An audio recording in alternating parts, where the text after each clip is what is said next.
Well, there's certainly a growing problem in America, and it's really the increasing lack of faith in America's major institutions. Now, this lack of faith has also made people more comfortable disrespecting those institutions. Of course, the most recent example is Saturday Night Live mocking one of their skits, mocking the combat wounds of Texas congressional candidate Dan Crenshaw, who joins me now to discuss that issue. Dan, thanks for joining us. Thanks for having me, Charles. Great to be with you. It's great to have you on. It's, obviously it was the skit heard around the world, a swift reaction. I will say right up front that the folks over at Saturday Night Live saying that was not part of what they had rehearsed. Pete Davidson took it on his own accord. It was all ad-lib. Nevertheless, you have asked them to make a donation to veterans. Have they done that? Have they,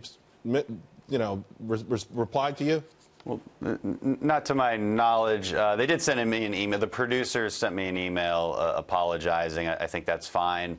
But I really would like to see that donation. Again, I think that's just kind of the right way to handle this. I think they can afford it. Dan, we're in the midst of a incivility crisis, and there's a lot of finger pointing. And ironically, I think some of the finger pointing, at least the way it's done, has actually stoked the anger and divisiveness even more so. Maybe we weren't necessarily surprised at that skit, but were you? When people called you up, when you heard about it, what were your thoughts? Well, nothing surprises us anymore in this political environment. But, you hit on something, the divisiveness, the throwing stones at each other. There's a reason I didn't call for Pete Davidson to be fired. I didn't demand an apology. And because I think the buck should stop here, right? I think we should stop raising the temperature every time someone says something outrageous. The country really rallied around this and said what needed to be said anyway. And I think it's the right thing to do. But again, try hard not to offend people. Try hard not to be offended. By the same token, Gallup has done these polls, confidence in major institutions, for a long time.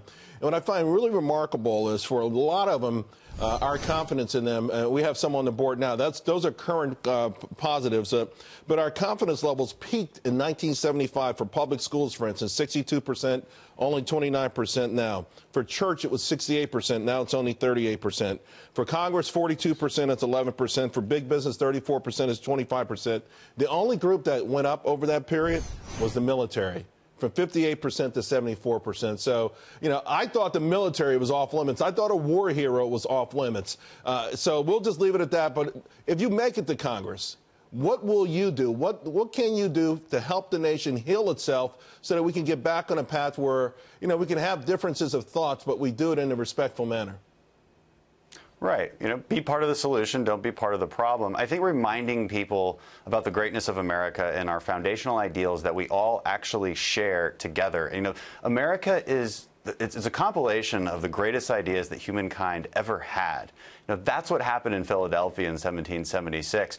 And I say this to our educators, don't only teach the counter arguments. Don't only teach the bad things about America. Please teach the good things. Encourage students to understand and love what America stands for. I think that would be a really great next step to encouraging people to love our institutions again, whether it be the church or Congress or any newspapers and media. I sure. think we've done an amazing job toward that idea of a more perfect union. Not that we are perfect, but that we continuously strive toward it. And maybe we have to be knocked off kilter from time to time, but we better get back on soon, right? Because taking for granted this greatness that we've been blessed with, I think, could be a major mistake. Your campaign, how's it going? What's your message? What's making you different than your opponent? And why will you be an asset, not just for your constituents, but for the country?